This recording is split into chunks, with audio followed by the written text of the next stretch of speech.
Jennifer had been a standout student in high school and the homecoming queen. It was when she was 22 years old, the summer in the 1980s, that she was by herself at home in her apartment, and a man broke in.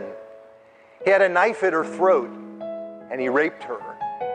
And all she could think of during that time was, I want to remember his face, because the time is going to come when I can identify him. I want there to be justice. He didn't kill her. That man left that night, and it wasn't too many days before the police had a lineup of men for her to look at and select the man who had raped her.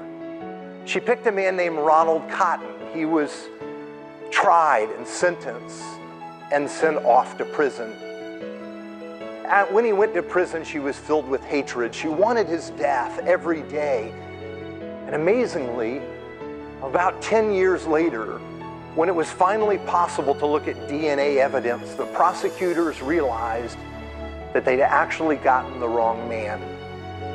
When Jennifer heard that, she couldn't possibly believe it, but she knew it was true, and she was filled with grief, realizing that a man had been in prison, identified by her, even though he hadn't committed the crime, and that she'd hated him.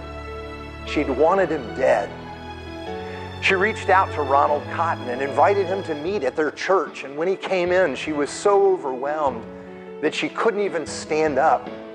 He approached her, and when she finally did, he hugged her. She asked for forgiveness, and all he could do is whisper into her ear, "I forgive you." When Jennifer heard that, she realized she'd heard about forgiveness and mercy all her life, but in that moment, she knew what it meant to be forgiven, to be set free from something she'd done, to be shown mercy. And it was in this man who'd been in a prison for 11 years for something he hadn't even done. When we think of that, we think of God's mercy and how when we come to him, he so freely welcomes us and forgives us. And I think there's a day when we get that. We see how God has shown us mercy, how he's loved us and received us in Christ.